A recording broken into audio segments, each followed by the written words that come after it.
Hi everyone, welcome to another episode of Slim Science for You, where I try to put the science into the topic of slimming and weight loss. Today I want to talk about a commentary that I saw in Medscape that was entitled Offsetting Side Effects of New Anti-Obesity Medications. Let me see.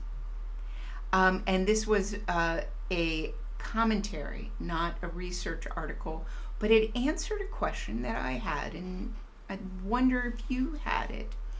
And the question was, is there something I could have been eating or drinking or doing while on the semaglutide? And I mentioned before I was on a semaglutide, and I have, since the last episode, stopped taking it for reasons that I'll go into at another time. But I wondered if, had I known some of this information, if I would have been more successful on the weight loss aspects, which was the reason I went on the semaglutide.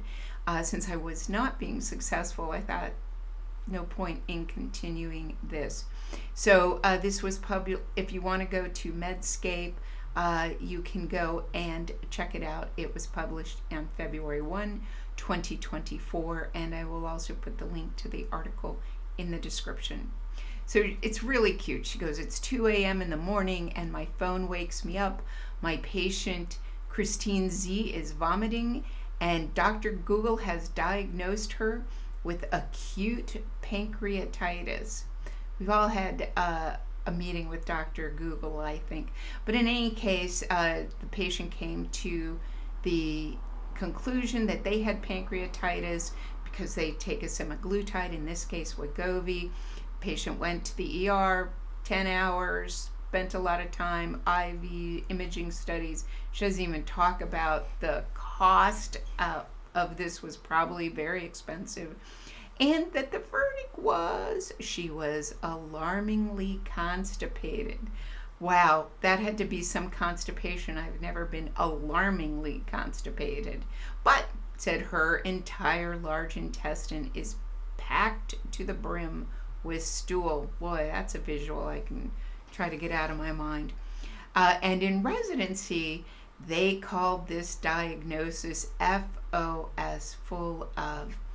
And she'll leave it to your imagination to complete what that stands for. But she goes on to say, and this is one of the things I really like about her. There are several things I like about this physician.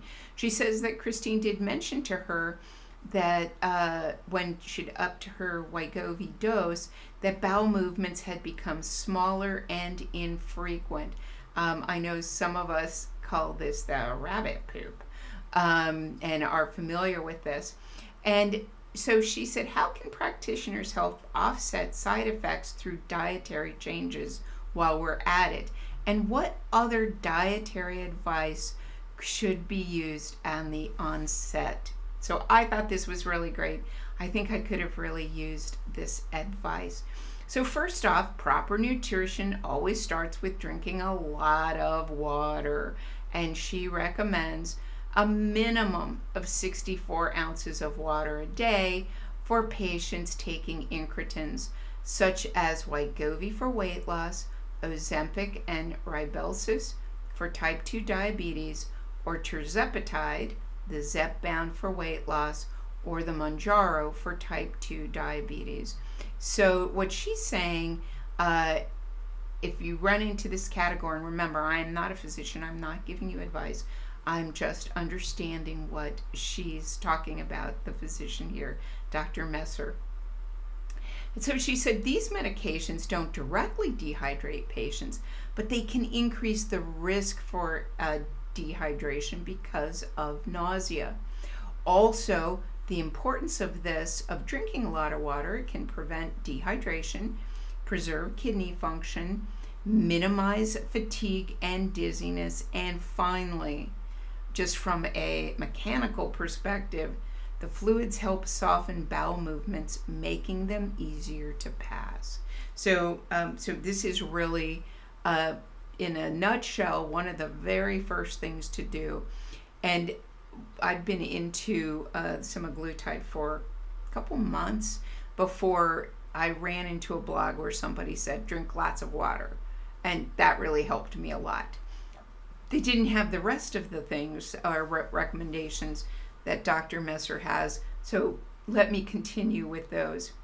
Occasionally, incretins can make a patient drop pounds so easily. I didn't have that, but good luck to those who did. But people start to lose weight really easily, and so they become sloppier in what they eat, and they start to eat sweets and simple carbohydrates. So Dr. Messer recommends a low glycemic index meal. While she says no foods are strictly contraindicated, she does go on to say, and this made a lot of sense upon reflection, that processed foods, high sugar, and fatty foods are likely to worsen the side effects like nausea and GI distress. Now, I wish I understood or more was said about why would processed foods do that. And fatty foods, on one hand, I can think about why it might, but I don't really know why. I'm just going to take it as for a rule of thumb that no foods are contraindicated, but processed, high sugar, and fatty foods would worsen the conditions like nausea and GI distress. I don't know why.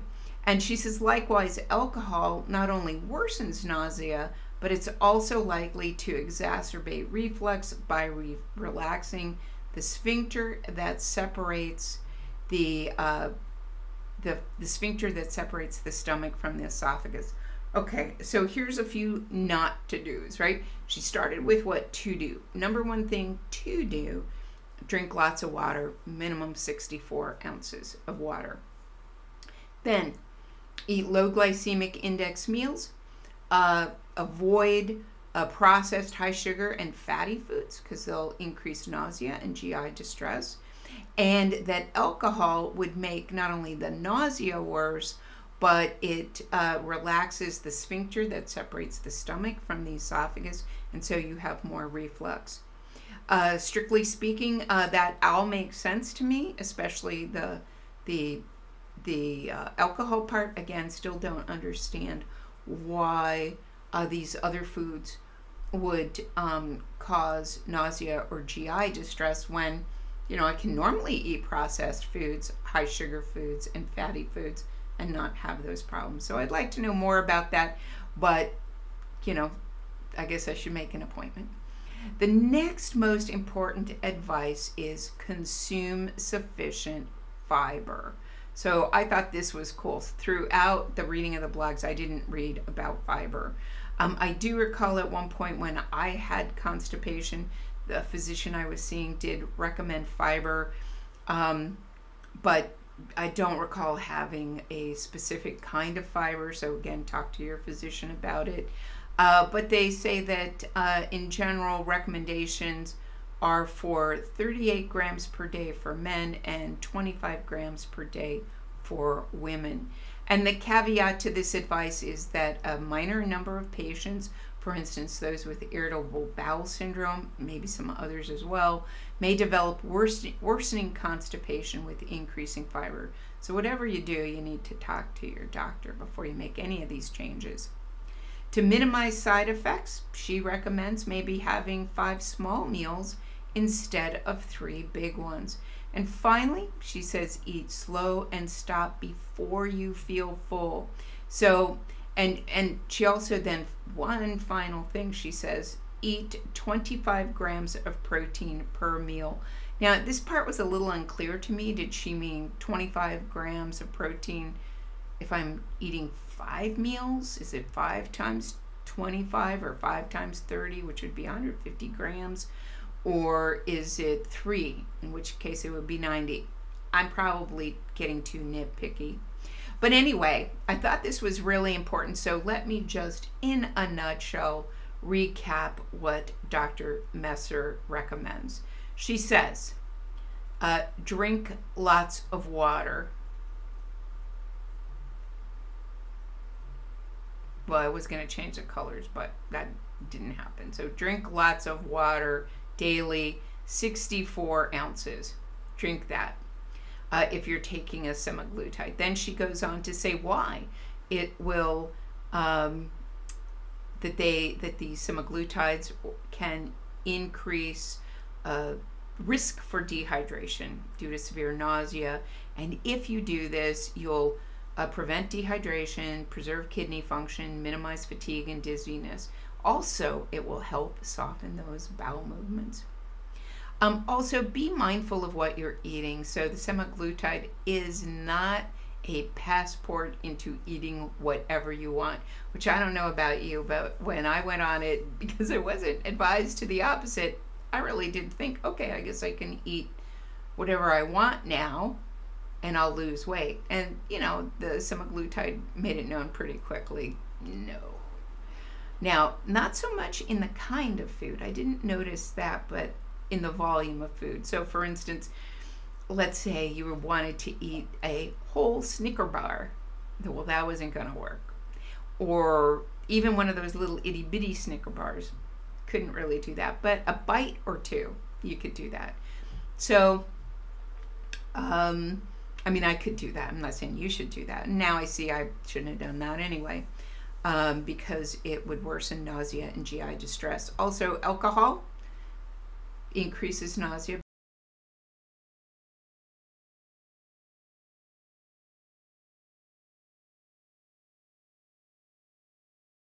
And then eat fiber, 38 grams a day for a man, 25 grams a day for a woman. And finally, make sure to eat 25 to 30 grams of protein per meal, and maybe eat several smaller meals rather than three larger meals. I thought this was really good because I did not have any particular guidance.